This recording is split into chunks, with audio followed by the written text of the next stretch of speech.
They got it done. It wasn't pretty, but the Chiefs are moving on to another AFC Championship game, despite all the naysayers, both for them and for us today. Welcome in. They got it done. We're going to have a good time. We're going to break down everything that we saw, our notes, our takeaways that you guys want to get in on the action. We're going to tell you what comes next, who played well, who didn't, right now on RGR Football.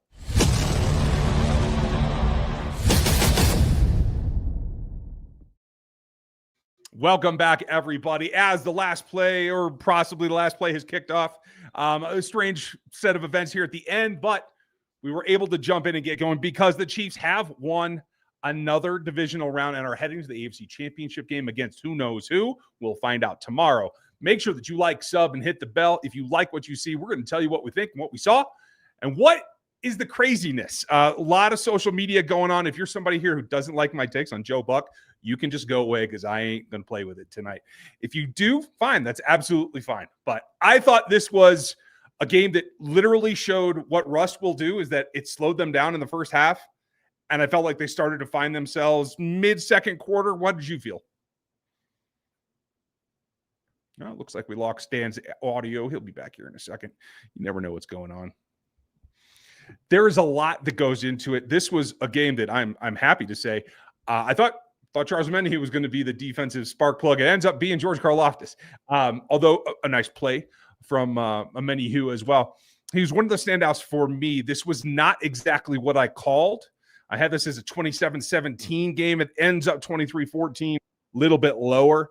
Not a bad output overall. Chiefs definitely were a little bit slow to get going, but age or not, I don't care what it is. Travis Kelce needed those 3 weeks off, and you saw tonight exactly why they had to have it. It worked, and they were ready to go to another championship. How you doing?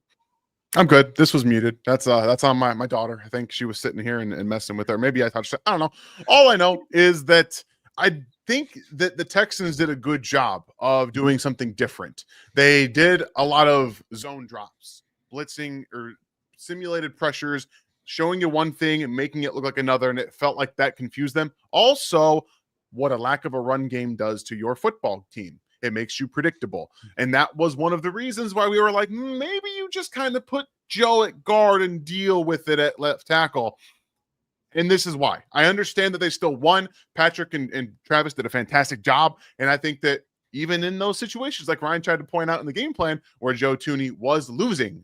Let's not forget, this wasn't a clean game by any stretch by Joe Thuney. He wasn't fantastic. He was good, especially in the second half. But overall, they did a good job of fighting back against the rust. And I didn't think it was going to be as big of a deal as it was. I think that combined with some of the defensive structural things that they did, the Texans, to change what they were seeing. And then also when you know that the pass is coming, you can get a little bit more funky and things like that. So overall, I think they did a nice job of adjusting. The defense, we'll talk about it, I'm sure. But after some of the scary stuff, Spags just had enough of it. Yep. It was like, fine, we're not doing this anymore. I love that. And to Joe Thuney, I thought overall he played a good game. That whole line was getting pushed back. Kudos to the Houston Texans defensive front because they were playing hard from the get-go. They showed up fired. Kudos to D'Amico Ryans for having them ready. But the whole line was getting pushed around most of the game. For the fact that I only saw that one play where Joe actually got beat up bad, I feel like he played just fine. My only point is, as you said, it detracts from some of the other things. Kudos to Isaiah Pacheco for grinding it out early and getting those things where they were stacked up against you. Now you got the power back that comes in to clean it up. I think Kareem Hunt actually benefited from Isaiah Pacheco's effort tonight, but clearly you see what contact balance over just aggression can give you, and they're going to need that throughout this whole postseason run. They will, and he looked fresh. Those couple runs there in the second half where Kareem was like, look, this is my time to salt it away. Isaiah Pacheco I think this might actually be the dynamic. Isaiah comes in the first half and he's going to try and get you some explosives. And when they have to salt the game away, it's going to be Kareem Hunt. And that's how it should be because the vision and that contact balance showed up multiple times in that second half, especially in that last drive where they were able to get the field goal. But overall, the offense definitely looked like it was trying to figure some things out. Travis clearly figured some things out. He looked far better than he has all season long, in my opinion, especially after the catch. oh, funny, almost like, I don't know, 24 days when you're 34 years old, and just kind of guy who can also elevate his game in the postseason can do some work for you. I see some comments in here about the where's DeAndre Hopkins? I don't know. I don't know. Matchups might have been a matchup problem. It's just because you had Xavier Worthy getting a lot of funneling. You also had Marquise Hollywood Brown getting some. It felt like this was just maybe not the best matchup for him. I don't know, but there was not an evident, clear and obvious get him the football that I thought there was going to be. I will tell you this. It's the same old story that we saw all season.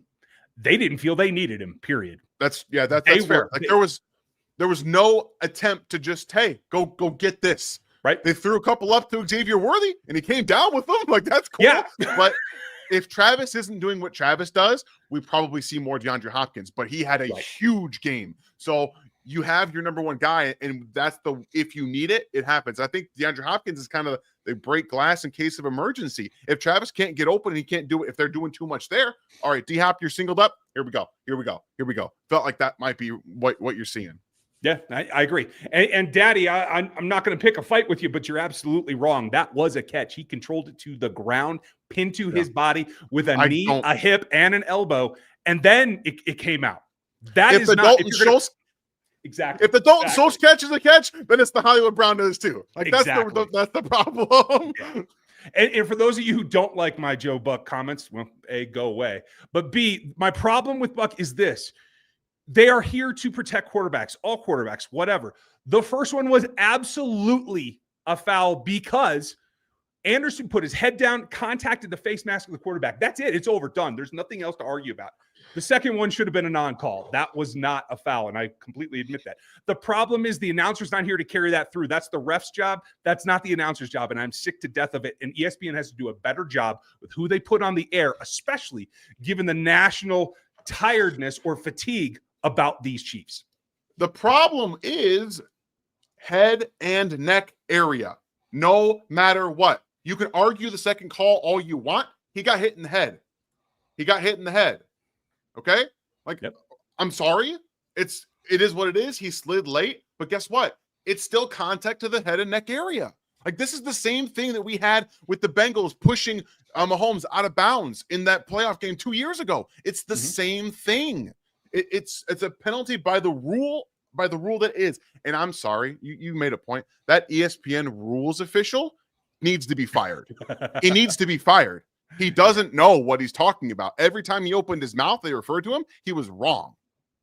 Yeah, I'm baffled as to what has happened to the broadcast level that isn't on the same old CBS and Fox every week, which honestly, that crew works for another network during the season. So there's still some inconsistencies there, but we're not here to complain about that. We are here to talk about that game because the importance of that catch or non-catch call, the fact is that's when the game turned right there because that scared him. Putting that ball deep to someone else, had he come down with it, obviously it changes the point score, but it backed off that defense that had been so aggressive. That's when things started to open up and you could really churn. Obviously, they came back and were able to run the ball late to salted way. Yes, that's perfect. But it takes that scare tactic, and that's what they had. I still feel, much like D-Hop, this game mostly was, we ain't that scared. I love the orbit motion to the cutback for that screen to Xavier. We're probably never going to see it again because they ran it 3 times by my count tonight. And it's pretty much on film and it's done. That's one of the things they've been saving. It worked. It's just, it's too much. When you know that the defense has scouted you well, and I thought the Texans did a great job of preparation and scouting this team. They were all over the screen game for the vast majority. So I don't think it should have continued to go. I don't think it was going to go anywhere in the first place. I think they're going to take a shot play off of it next time. They're going to pump to Xavier Worthy in the flat. They're going to get those in there, and then he's going to take a shot downfield. That's what this show feels like to me, especially because we actually watched last week those same Texans DBs trigger on everything downhill. Mm-hmm. You think that they were trying to set them up in that regard? I don't think so. I think it was more of putting something on tape so they can layer that in next week and do something different. But this is, again, we're AFC Championship, number 7 straight. 7 straight. Patrick Mahomes has never not been in an AFC championship game. Let's not complain about all the stuff that went wrong in this game right now. Let's talk about the greatness that we get to watch and witness. That throw to Travis Kelce to get them up 8 was incredible. Patrick Mahomes comes up, throws the football falling down, which we've seen him do so many times. And Travis is just wide open. And also, Ryan, in the game plan, told you can attack these linebackers in coverage. And you watch that play with Azeez Al-Shaair not knowing where to go. That's exactly what Ryan was talking about. So hats off, Ryan. That was a fantastic call. And I'm glad that they followed through on, because there's a lot of times where we do see things and we do let people know about them that the staff chooses not to attack. And they had, I think, a very, very concise game plan tonight, and they were able to get it done. It started off with a great kick return from Remigio. I know he had the fumble thing as well, but it took teams as well. There was, I think that one time, I do think Justin Reed got off just a little bit too early, but you saw what that did, because him getting off ended up with that tackle. They didn't call the hold, but that's how Leo gets another block. How about those Chiefs is right, Thunderius? And don't worry, folks, we are going to get to your questions. We promise you we will get there. But right now, we are just kind of going through, and you're going to see some of this. You members know what this looks like. These are my notes that you get every week from every ball game. And this is drive by drive by drive by drive. You'll have some big takeaways. My top 3 are this, that we already talked about Hollywood in opening that up and allowing big plays to come off of it, right? The second thing was that there was that drive, the second drive of the half, because their first drive took so much from the Texans. Spags just saying enough and being Spags again. They knew it was coming and still couldn't defend it. They made some bad choices. Let's be real. Trying to block George Karlaftis with a tight end is just not very smart, but they had to dial it up when they did, and they got it done. George Karlaftis, guys, let's talk about it, all right? I'm not going to take too much away from it because it's a 3-sack game. It's impressive as hell. Blake Fisher has been one of the worst right tackles in football. One of the worst. Hats off. Again, you don't get 3 sacks by accident. You're winning. You're constantly winning. You're around the quarterback, and the effort's always there. That is a George Karlaftis legacy game. It just is. Period. End of story. Okay, 3 sacks in a playoff game. You don't come around that stuff very often. So I won't take anything away from it. I love to see him continue to build on this. Confidence is key, especially with guys who don't win as quickly. That was what we saw today, him just kind of ripping, and it was the same move over and over. He just kept coming at him with the rip. If it's not going to – it's the same thing we say about offenses. If they can't stop it, you keep doing it until they stop you. Like, it doesn't matter. So, again, he realized it, and he kept going after it, and multiple times in this football game, they just were able to win in some of those situations. Outside of that 11-minute drive to start the second half, I thought the defense did a really nice job of bending, which is what Steve Spagnuolo typically will do until it is time to turn it on in the fourth quarter. And he says, no. It's time to put a stranglehold on this nonsense. And he did. And I love the way that he's still able to do that with a whole new crew. Brian Cook left this game for a while, and we did see a little bit of confusion in the secondary after that, even with Justin Reed out there, because when you're having guys taking more roles, Shamari Connor got to play safety a little bit more. I think that actually works for him. I don't want to see the tight things on Hutchinson. There's at least 2 big, meaning 10-yard plus passes where no one touched the slot receiver, and that's why they were wide open. Some things still have to be cleaned up. That is absolutely for real. But Eric or Ian, thank you for your support. We very much appreciate you. And we're going to go through this. And I wanted to point this out to you, Dan, more than anything, because you said something that triggered me. This is one of my last notes on FAU, getting those late play sacks just like GK used to. So as you see the progression of player versus player, there is still a ray of sunshine there. There's still something to look for because he's doing what George did when he was here. He didn't have very many snaps, but he had a TFL and a sack. If you were playing like maybe 30% of the snaps and you have a TFL and a sack, that is just winning football. That's just what it is. You don't usually count for backup defensive ends to come in the short amount of snaps they get and produce. Those 2 plays produce a huge amount for them. And then, like you said, winning, trying to work through the loss, right? You don't always win with your first move, but how do you keep working? Do you give up or do you keep going after it? I think this is another one. Again, FAU had the sack from the TFL in the Super Bowl. This is playoff atmosphere. We didn't think he'd step up, but those 2 plays, they make a big difference for guys that are trying to find ways onto this roster going forward. Yeah, I think it's great to see it. And we just got to throw out the little nuggets here sometimes when we do see them coming up. Green, thank you for the support, buddy. Were those plays that they've been saving? Some of them were, a lot of them weren't.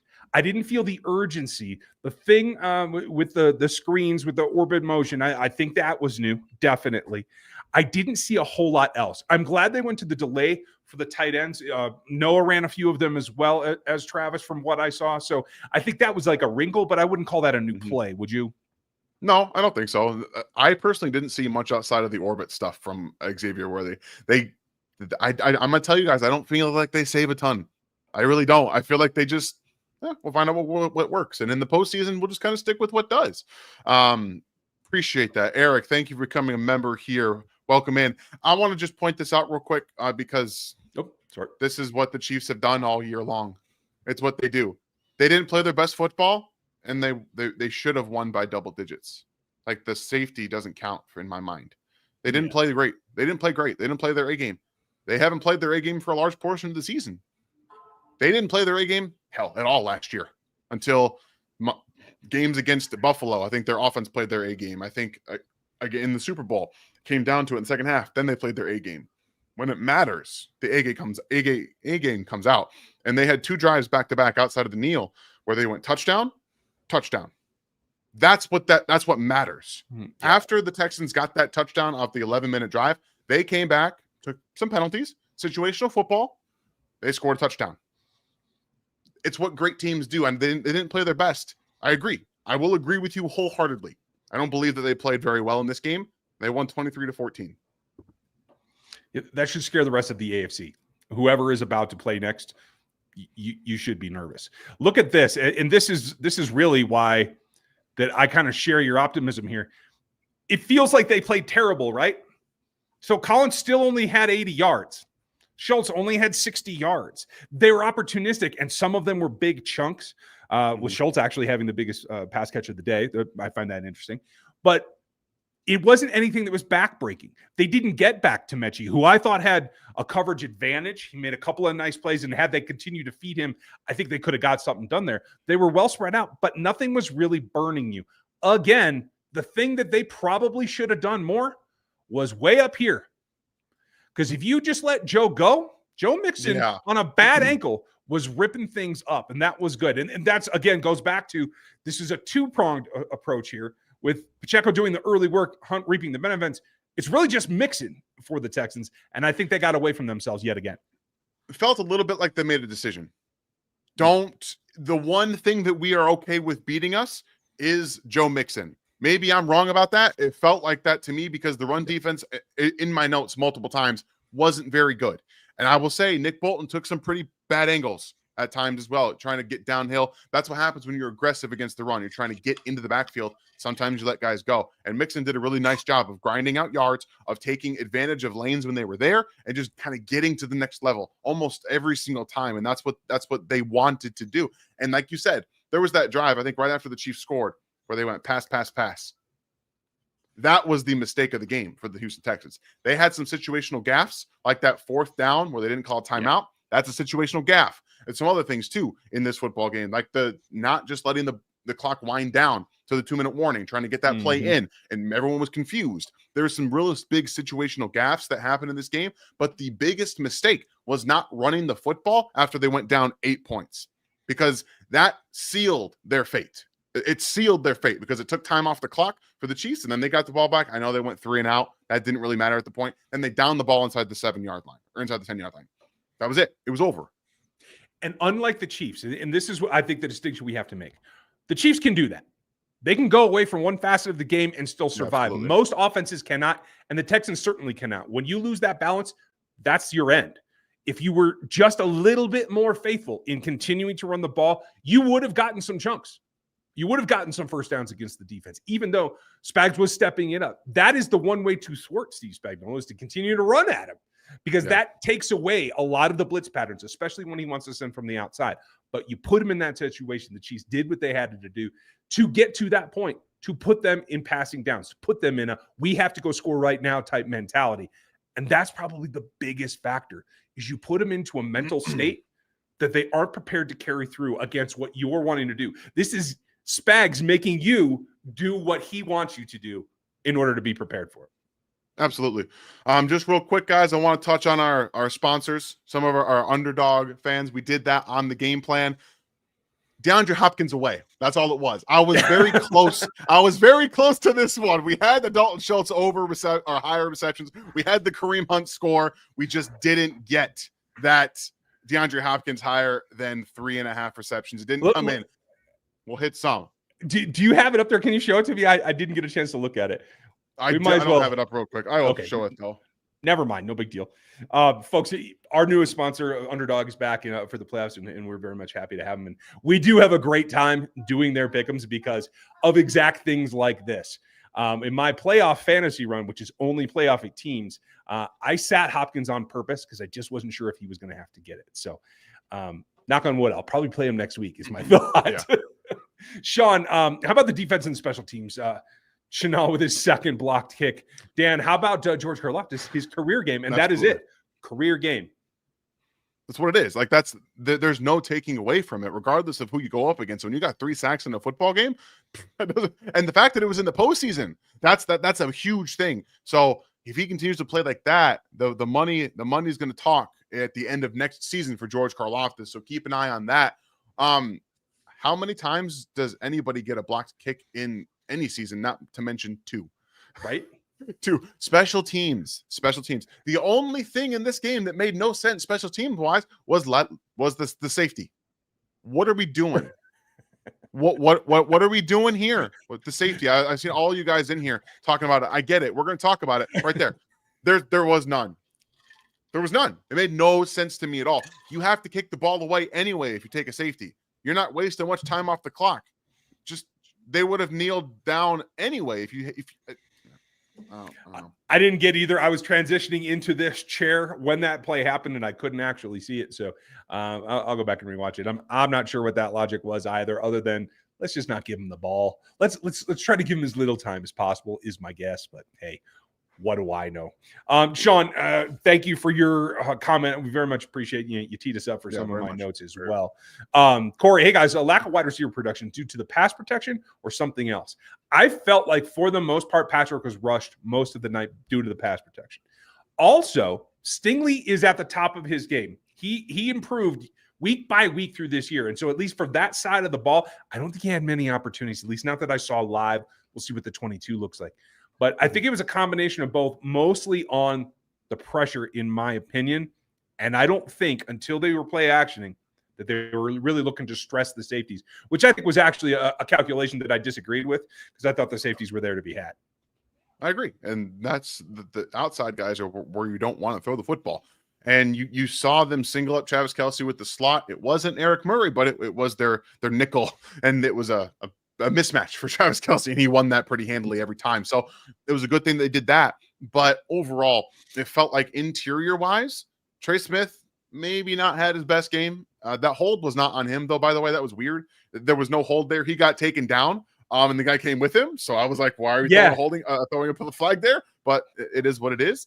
But I don't think Trey Smith had his best game. I think Mike Caliendo got beat a couple of times as well. But there was more interior pressure. And then at times where Patrick was staying in the back and it was pressure off the edge, where at both edges, he wasn't quick enough to go up into the pocket. He was locked into probably Travis Kelce or someone else and just that half second late. Yeah. And there was a couple of times there was pressure from the edge and he was able to escape it, but he ran outside and gave the defender more angle on himself. He ran into a couple of pressures as well. Again, little bit of rust, I think, showed there, but also trying to make those plays. Kudos to him. I can't really complain at this point. When the defense holds somebody to 12 points, and I don't care about the last 2, that was a choice. You feel like no matter what he's doing, that offense is going to score enough points to win if you hold somebody to 12. So I'm not too worried about it. Joe, say what? Thank you for your support. Appreciate the super chat. Damn great win, and I'm wishing for double overtime between the Ravens and the Bills tomorrow night. I am 100% with you. Not only beat the crap out of each other, but let's make them play an extra, 20 minutes. That'd be awesome. That's all you want. Go as long as possible. Physical, maybe something like a low scoring affair where it's just bumping, bruising, and guys hitting each other. Sounds like Avery's about to come and hit you, so that's good. Let's keep Dan safe. You know that. Game plan for our wide receivers didn't make much sense. Don't think they knew early on that they didn't have to put the pedal all the way down to save them for the next week. That's fair only because I think they got looks that they didn't expect. I don't think it was exactly what they had scouted for. Kudos to Ryan and his staff for changing it up, for giving them something. I think that did stymie some things, especially early on. But at that point, when plays break down, you still have ways to stress, whether they're in single high but playing cloud, or if they are playing two high safeties. There's still things that beat every single coverage. You just got to get to it. And I think they were a little slow in getting there, but I do think they got there. Next week will be a different matchup, particularly if it's the Bills. So look for some new things there. And I disagree with Dan a little bit. I do think they're holding things back. I think they have probably packages that are targeted at specific teams, depending on who they get in the next round. I think overall what we've seen from their offense, that they're not going to want to add too many things and too many moving parts and just kind of go back to what was working. And I know Xavier was the only receiver to catch a football in this football game. They targeted Hollywood Brown a couple times, but overall they had the better matchups at tight end and they took advantage of it. And I think that they wanted to do that along with Xavier, who, again, you saw some of the twitch. It wasn't, he doesn't have a ton of twitch, but it's better than I think what people expected to. That play, I think it was early in the game where he's going out to his right, cuts up and then cuts back to his right. He's able to get back into space. Those are the kind of things, if you give him some room, I think he can move. So I think they just found the matchups that they liked and sacrificed to the outside DBs. That's kind of how it felt to me. Fair enough. I mean, I would love to be a fly in the room, to tell you the truth, but me too. Someday. Brad, tell these people on social media and two hit on Mahomes. We're roughing the passer and one hit to the face and face mask and one late hit to the head. I didn't actually feel like he hit the head. I felt like they were trying to. I think they ended up hitting each other. I didn't see any contact with his head, to tell you the truth. So the second one I would have probably picked up, and I would have been fine if they had as well. The first one definitely was. And if you go back and watch it, Will Anderson does dip his head into the collision in Patrick's face mask. So that is clearly a foul. And one more reason why I cannot stand Joe Buck. And Joe, if you see this, piss off. Do you think we can get the Super baseball? yeah, right.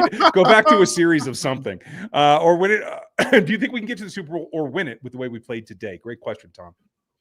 Played today? Probably not. I think that if you play the exact same way that they played today against the Bills or Ravens, you lose that game. I'll say it right now. But I will also say that for whatever reason, the Chiefs manufacture ways to just kind of keep it close. They were being outgained in this football game and went into half up. Like they for whatever reason, they find ways to just say, we're outplaying them, but we're losing, right? Like that's how it felt. Like they were outplaying the Chiefs that entire first half, and they went in losing. It is what it is. Like you're just it's frustrating. I can't imagine how it is for other teams outside of the fact that they always think that the refs just do everything for the Chiefs in this game all the time. But just watching, like they're being outplayed and they're still winning. Yeah, it's crazy. And if you guys look at this, this bottom one that I've highlighted, I mean, they were down by 9 minutes of possession, or 7 minutes. I'm sorry. That's still significant. That's a tenth of the ball game.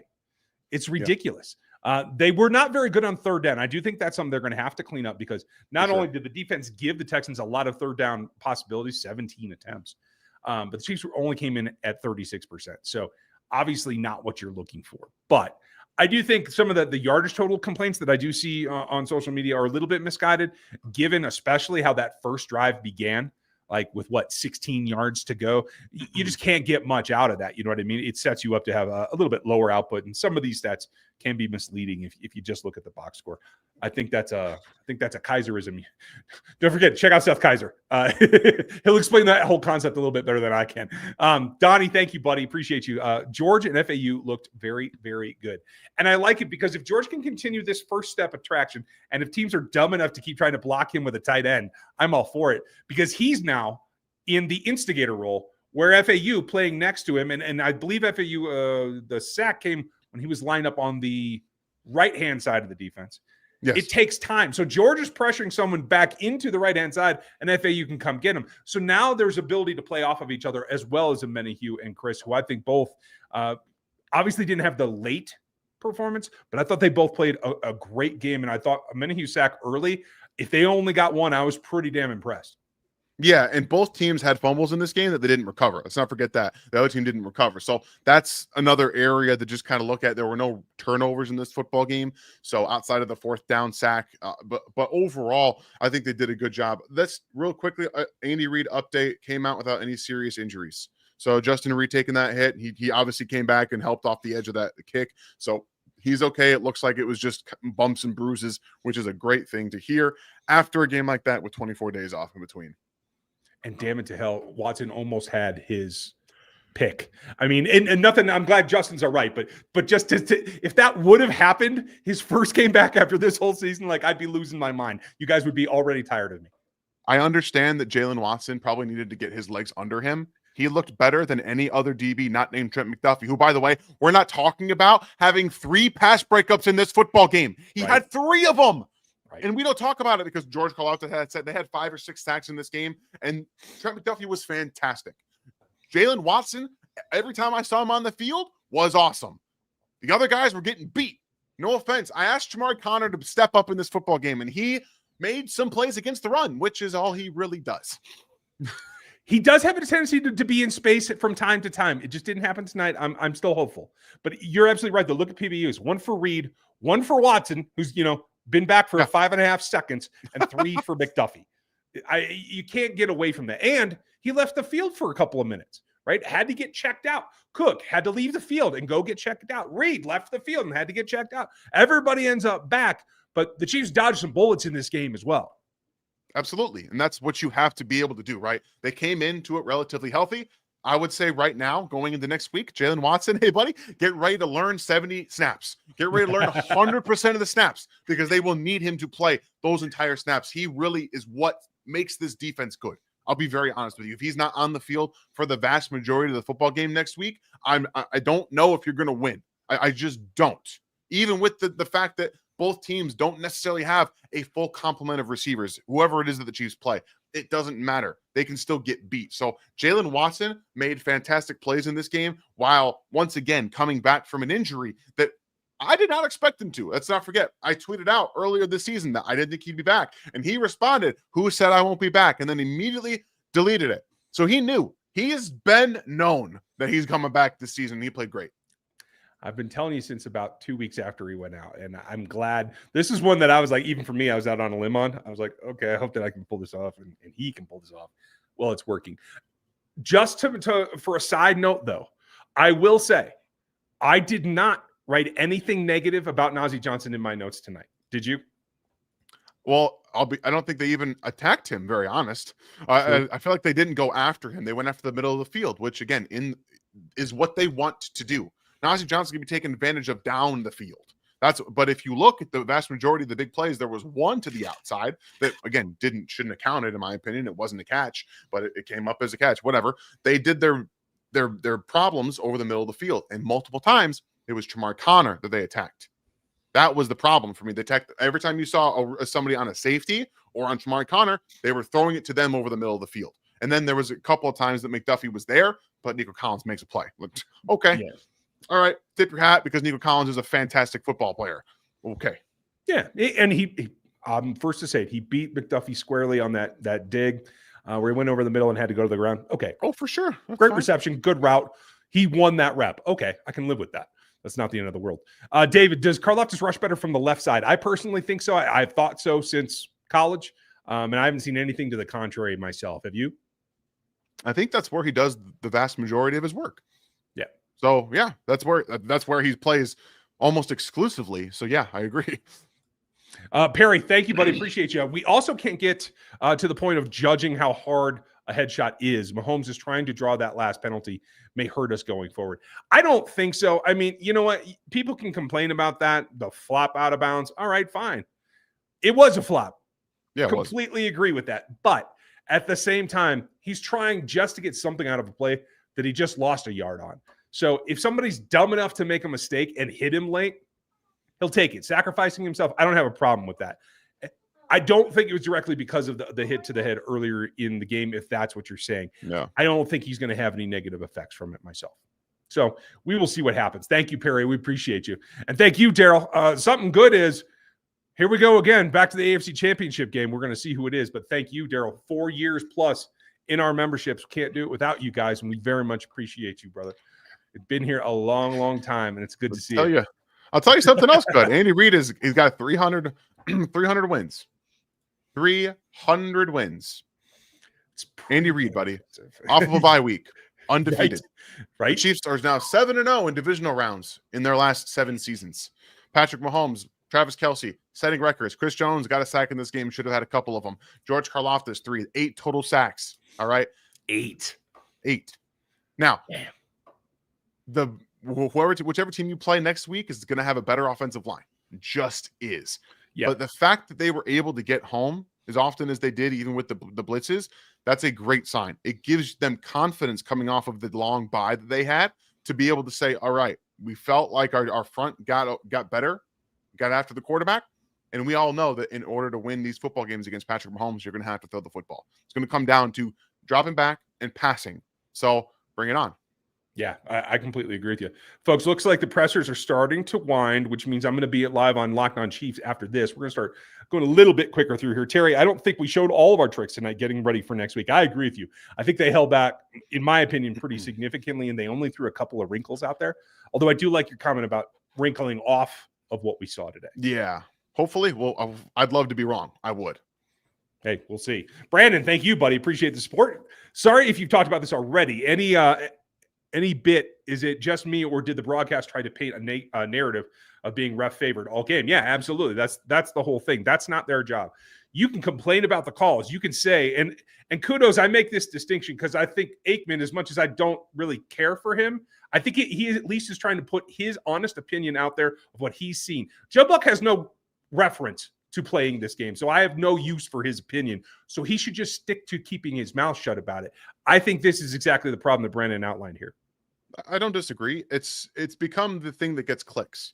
That's, again, it feels like it's being injected into everything that's going around, into TV shows, into live analysis, which is a huge problem. It's a huge problem. You can't be doing that, especially in this day and age where betting is legal. You can't be talking as a serious officiating crew or about guys that are announcing color commenters about how, they're being favored because of the betting side. You can't be doing it. And it's not true. We have ample evidence that shows you it's not true.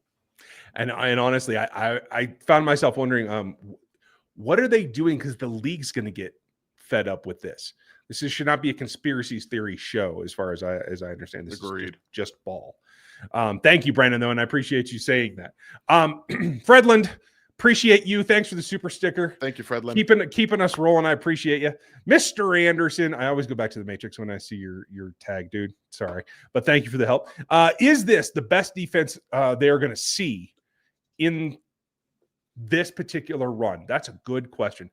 It's better than the Bills, I will tell you that. I feel like the Ravens have the ability to play better than what we saw from the Texans today, but they don't do it every week, so I can't tell you it will happen. They are the most complete defense that you're going to see in terms of pass rush and corners on the outside. That's really what it comes down to. They were to get pressure and they force guys on the outside. I think that the Bills have a complementary pass rush. Von Miller's playing better. He's playing better. I'll give him that. Mm-hmm. They do not have what we just watched. They don't have it. And back end, they have Christian Benford's one of the better corners in football, and they have some really good pieces. That defense can be had. I'll tell you right now, that defense can be had. And Baltimore, they've played much better down the stretch. Their corners are rounding into form. Their linebackers are very good. Obviously, Roquan Smith is fantastic, and their pass rush can level up. It can level up. That's the thing, is it's not consistent, like Ryan's saying. You have Nande Madubuike, sorry, he changed his name this year, so I had to make sure I say it right. Nande Madubuike, who can disrupt a lot of things inside, but also they have speed and power off the edge. So I think that this is the most shut down, complete from corner to edge rushers that they will see. I agree with you. And on the other side of the ball, I think clearly, in my opinion, the Lions have the best defense and one that can play above this level that we saw today, and probably above the Ravens, if they're finally tuned to what they can be. I think they've gotten a couple of lifts and a couple of letdowns, But I don't think we'll have to talk about them for a couple of weeks. We won't see them until the Super Bowl. I do believe there is more than a 50% chance we will be seeing them in the Super Bowl right now, as I feel it. I agree. Thank you, Mr. Anderson. Thank you, Adam. Good to see you, buddy. What do the Chiefs have to do to get DeAndre Hopkins and Juju more involved in the game plan? Juju Smith-Schuster has to not be wide receiver 4, which he's wide receiver 4. They run three wide receivers, three tight ends, and he's just not going to get involved enough, and that's fine. That's okay. And guess what? If you need a possession receiver, all right, maybe take out Xavier Worthy if you're just trying to get possessions and things like that. But they want explosiveness. They want to have that threat on the field at all times. I'm not going to be that worried about Juju not seeing more play, and it's going to be gravity to Travis Kelce. This game right here that we just watched might get 2 guys on Travis Kelce the whole game next in the AFC Championship game, which is where DeAndre Hopkins shows up. Yep, and where X shows up more downfield, and some of those that wheel, we can do that every week. That's where Juju might get some as well. But I'm glad that you brought it up, because here is the other thing that we don't give him enough credit about. And maybe I don't have this blown up enough. So here, let me give you that, because this highlighted part is that first orbit motion that X got that nice catch off of. Right, he went for that screen for 12. It was off of Juju's block. That play doesn't happen without Juju Smith-Schuster out there on the field. So yes, he is involved, but he's not the target as much. But he's still making an impact on the offense, is what I wanted to point out. Yeah, I get it. It helps. Every little bit helps, to tell you the truth. Thank you, Adam. Good to see you, bud. Appreciate you. Callie's back in the house. How you doing, bud? I think Kareem should start moving forward. Not sure if you guys touched on this already. A little bit, just how the game flowed. I could see that, but I do think there has to be a platooning, because I do think, especially if you're protecting a lead, I think you want Kareem out there, and you don't want him exhausted from the first half. Correct. It should be a hot hand approach, period. If you got someone out there that has ripped off a run, keep him out there. If he's struggling, switch him out. That's how it should be, and that's probably how it will be. Yeah, I think so. Thanks, Callie. Good to see you, bud. Thank you, Mr. Thompson. Been a while. Nice to see you. Thank you for being here to see everything that we appreciate you. Thank you, Dan. Man, it's been a long time with you, Dan. Nice to see you. Tons and tons of folks in here. Sean, nice to see you as well. Thanks for the support. Hi. I agree with you both on your takes. Hi, honey. About starting Humphrey at tackle. Do you think that he could be the starter for next week? Tooney keeps his body between PM and the DN, but the pocket collapses real quick. I do, and I will say this: I'm not going to complain that the Chiefs did this. They personally felt after a couple of weeks that this was just the best way to go. So that tells me that maybe DJ isn't 100% yet. And if that's the case, then I can't argue with putting a healthy guy out there for this week. The question becomes, depending on who you're seeing next week, does that change? Is another week of light work for DJ change that equation? I hope that it does, because I want them to be able to run the ball a bit more, no matter who they're playing. But I think it's going to be a week-to-week thing, Sean. Do you disagree, Dan? At any point, if you feel that DJ Humphries can help you out, he will be at left tackle. I have no qualms about that, but right now they feel like Joe is better at this point. So you do what you have to do, all right? And that's what they're doing. They are evaluating it and saying, we are putting our best 5 out there. That's what we feel right now. If that changes, maybe this next week, he has a great week of practice, and they say our best 5 now includes DJ Humphries. It will be that. Yeah, I completely agree with you. Good to see you, Mike. Thank you. And thank you, Sean. Very much appreciate you. King Jay, appreciate you too, buddy. Uh-oh. Watch out, Dan. Duck. Yeah, right. Jeez. Not trying to nitpick, but why we don't use just throw a slant route to D-Hop and call it a day in the end zone. It's a great question, King. And I will say this, Jay. They seem, I think, to just be reluctant. I honestly think Andy's been reluctant since he watched Russell Wilson do that and give away a Super Bowl with that particular play. So I think that they're just a little bit cautious in general. But I would trust D-Hop. I also think maybe they're going to go to it later if they feel they need to.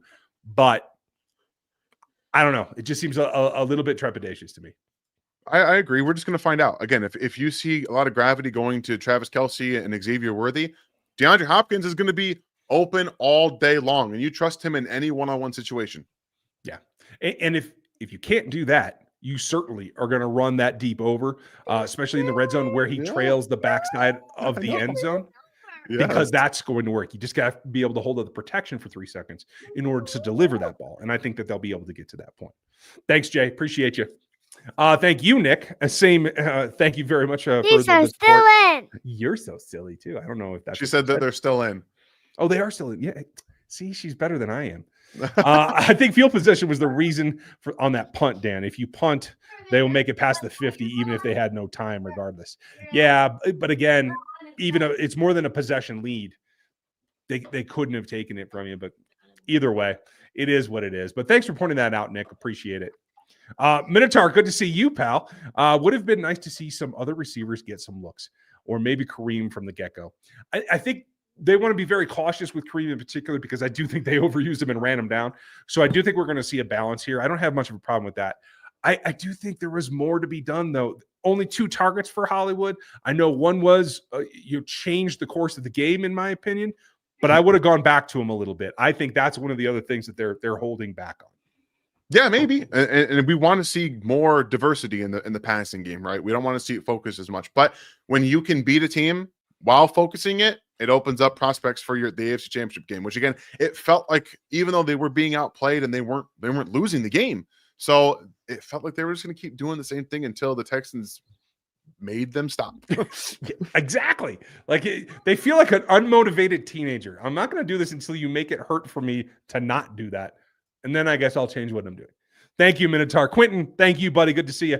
Should DJ play left tackle next week? They looked rough today.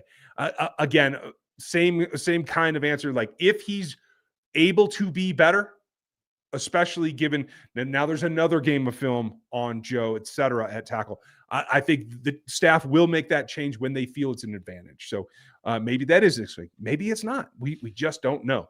I thought it was a little bit more interesting, although thank you, Too Quick, for the support. And just to say 16 playoff wins in 7 starting seasons, it's pretty damn good, isn't it? It is beautiful. Second most all time. The dude's not even 30 years old. I remember when I used to say that. Then they made cars. So I will say this, though. One thing that did catch me off guard, if somebody had gotten hurt today, if Joe Thuney had gotten hurt today, it would have been DJ going in to replace him.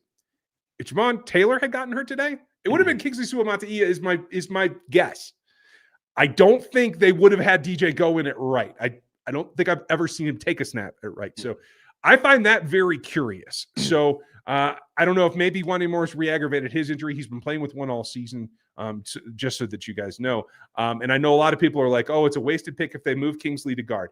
I don't agree with that. And I do think he still gets a shot at left tackle. But if they now consider him somebody that has tackle guard flexibility, I'm fine with that because I think this is critical to his development to get playoff snaps. So I would like to see some. Yeah, just get him something. He was out there as the extra offensive lineman too. You saw that. So he was the next man up as it would be. So regardless, the fact that he's got guard flexibility is not a bad thing. If you can ever get starting offensive linemen in this league, no matter where you draft them, it's a good thing. I know that I wanted him at tackle too, but if you're gonna end up losing Trey Smith to resetting the guard market, okay, you kind of take that one lying down and you say, okay, well, we've got other options in house as well. But I agree with Ryan. I think he's going to get the option to start at left tackle next year, and it's okay. You see what he does in the offseason. If he does no development, okay, kick him inside, and maybe it just doesn't work out. But you have to take shots on the offensive line. You have to. And again, I was very confident. I still think that if things played out differently, he'd be better than he is now, but we'll find out. Like that's what it is. We don't get to get to live in that alternate universe that doesn't exist here. Like we don't get to live there. I want an alternate universe. I have a few pits to This isn't a Marvel movie, y'all. We don't get those alternate timelines. I want the shield. That's what I'm looking for. It'll be fine. Dub Freak, nice to see you, pal. Hope you're doing well. With the teams left, would you start DJ at left tackle? Do the edge rushers not being as dominant? I know Von Miller still pops up, but Baltimore's strength seems to be down the middle of the defensive line. Although I will say this, I think Owe can raise his game. I think I've seen him do that a couple of times this season, and I do think that's significant. For me, it's more about, I think, Russo in particular, what Epinesa always seems to make plays against these Chiefs. So I do think it's more the Bills that I'm nervous about than I am the Ravens, although I feel kind of like the Ravens are in the driver's seat tomorrow. I don't know. I agree. It's going to be cold. Granted, we'll find out. It's going to be fun to watch. I'm excited to watch it as a lover of football. It's a fantastic matchup, and I can't wait to watch it and then see whoever ends up maybe bloody the next day coming out on top and getting to face the Chiefs in the AFC Championship game. Like that's what this is about. Right? Oh man, Dub Freak, thank you, and thank you for passing out the memberships, folks. If you get one of the free memberships, you get to do all the extra crazy stuff and have some fun with the logos and stuff here in the chat. If you want the extra content, bump up to the rookie level. Dub Freak's already helped you out with that, and then you get my notes every week. You get Dan's rants. You get our extra content, things that we don't necessarily put out in public, and you get access to the Rogue Nation Discord. It is Discord just for our RGR members. And it is a great place to hang out with some longtime fans, not only of this channel, but of this team. I think you guys will dig it. Thank you, Dub Freak. Appreciate you spreading the word. Steven, thank you. Going from Troy Aikman to Tom Brady, god awful in the booth. Man, I'm glad right now that I don't have it on, and I'm not going to. So I think I have it on and it's muted. It will probably stay muted the rest of the evening because I can't stand Tom Brady turnover and say, yeah, KB, I just can't. I don't understand that one. It is a visual game for me. So I will be moving on. You'll find me live on Locked On Chiefs here in a little bit. Looks like we're starting to gather for that. We got a couple more questions. We are definitely going to take them. And we will have, I'll do a quick live tomorrow night based on who the Chiefs get for their opponent. Dan, if you have time, that's great. If not, no big deal. And then we'll absolutely have our normal Q&A on Monday night. It is college football championship night, though. Yeah. So we are going to keep it a little bit brief. So bring your questions tomorrow if you have them as well. And make sure if you're new to us, like, sub, and hit that bell right now so you don't forget. Ruthless. I don't like the Ed Oliver Madubuike matchup with Caliendo. Also thoughts on D'Amico flaming the refs post-game. Didn't see that. I can understand why he might be frustrated from his point of view. That's certainly fine. I would just say, hey, you got the Schultz call. You got another call from Hollywood. You know, you got a couple of your own. It just wasn't the quarterback calls. I'm going to say this from now until the end of me doing this. If we watch football, referees, whether it's a good call or a bad call, they usually come out in the wash. They always do. You got a couple of bad, you think bad penalties. You got a couple of favorable non-calls or incompletion or completion. Things come out in the wash. Your offensive line gave up 8 sacks. Talk to them. Talk to that. Say about how Travis Kelce standing wide open in the end zone. Talk to your defense about why that happened. Your linebacker who you brought in, who was a dirty player that goes around hitting everyone, that you consistently brought in to help change the dynamic. He's standing over here, going to the left. Maybe, I don't know. Talk about that instead of blaming the refs. They are not the reason the Texans lost this football game. Yeah, agree with you, Ruthless, on the Caliendo thing. I do think if DJ can help and feel that he can put out at left tackle at an even pace to what Joe did tonight, I would like to see Joe back inside to alleviate some of that and help the running game out. Thanks, Ruthless. Jacob, thank you. I think this D is slightly better than any other AFC D remaining, maybe even the NFC side too. Eagles might have a slight edge. I mean, if they play like this and they can withstand the other matchups, I could see that happening, Jacob. Yeah, I mean, I think that the Eagles have the best defense left in the postseason, collectively, from secondary linebackers to specifically with the emergence of Zach Bond. Like, he's been fantastic this year. Obviously, he was an All-Pro, and he was not brought back to the Saints last year. He just was picked up off the street for a one-year deal. He's been fantastic, and then obviously the waves they can send at you as a pass rush unit and against the run. So they have what it takes to take it all the way. I think their offense is hot garbage outside of Saquon Barkley, and they have fantastic receivers, but Jalen Hurts isn't playing well. And I don't think it's partly all his fault. I think that he's not fully healthy. He had the concussion, and he was a full practice, participant this past week, but he did not look good. He hasn't looked good for the last half of the season, maybe not half, but last quarter of the season. Mm-hmm. And then that playoff game has been a problem. Outside of deep throws down the field, he cannot access a lot of the things that he was able to in the Super Bowl against the Chiefs that year. That was the best game he's ever played. Probably will stay that way. I think you're probably right. Thank you, Jacob. Appreciate you.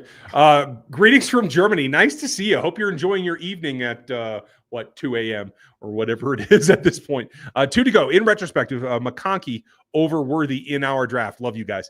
Thanks, Dr. Kollick. Appreciate you. McConkey, give him all the credit in the world. Let's reserve. Let's see what these roles turn into in the next couple of years. Ladd had a great season because there was no one else that Justin Herbert could trust. We'll see what happens. Year 3, let's revisit. Do you disagree, Dan? Exactly. We'll talk about it. Obviously, we know that Xavier Worthy was turned into something that he wasn't planned to be this year, right? He had to take over more snaps with the Rashee Rice injury and other injuries as well. So he didn't get the exact development. And we forget Ladd McConkey is Travis Kelce. Okay, in terms of what they are best at in their offense. I'm not saying that that's what he is, all-time great player. I'm saying that that's how they're utilized. Yeah, that it's a different thing when you draft Ladd McConkey, whose best trait is to get open quick and to be that relief valve for your quarterback. When Travis Kelce exists, like, it wouldn't have the same effect. He'd still be very good. That's make no questions about it. He'd still be very good in this offense. He wouldn't be as versatile as Xavier Worthy is. And that's the reason they drafted him over Ladd McConkey. Yeah, and I think that's absolutely fair. It's the icing on the cake factor, Thank you, and greetings to everybody in Germany who might be watching, or all you Europeans. Thank you for being here. This game is good for the Chiefs. Get all the calls. Yes. Tactics, yeah. I mean, it's going to feed that fire for a lot of fan bases, particularly the Texans. I got a lot of vitriol everywhere when I didn't even say anything about the Texans. So I don't think anything is going to slow that down. But thanks, buddy. It's good to see you. And we're going to wrap up with Jacob. He does think the Rams upset. What do you think? Do you think they take out the Eagles? I think they're going to. I think that right now Matthew Stafford's playing excellent football. That defense, again, I didn't expect what we saw against the Rams at all. But when you saw the youth come in, and Chris Shula, by the way, has done a fantastic job throughout the rest of the season. They came in with one of the worst defenses in football a youth concept as well. They've gotten better at that pass rush. Again, they sacked Sam Darnold, eight times in that game too. And the only guy that didn't have a sack was their best pass rusher in Jared Verse. He didn't have a sack. He had like 6 or 7 pressures in that game. So you watch what they've been able to do. We know Puka Nacua has done a fantastic job. He's been one of the stories of football since he was drafted in the 5th round last year and just turned it on immediately. And Matthew Stafford's starting to play. Oh, it's playoff football, guys. Matthew Stafford, These things happen. And I think that he is primed to take down the Eagles. Yeah. Hey, I will not argue. I think the whole motivation behind that team right now is something that will sustain, and I think it will drive them forward. Jacob, good call. Thank you guys for being here. If you are new to us, this is what we do. We'll be back with you the next couple of days, and we do everything all week long anyway, so you always have us, as well as our partner in crime, Gary. You can see him on Thursdays as well. If you want any of this gear, you got the RGR over on Dan's head. You got the MVP logo here.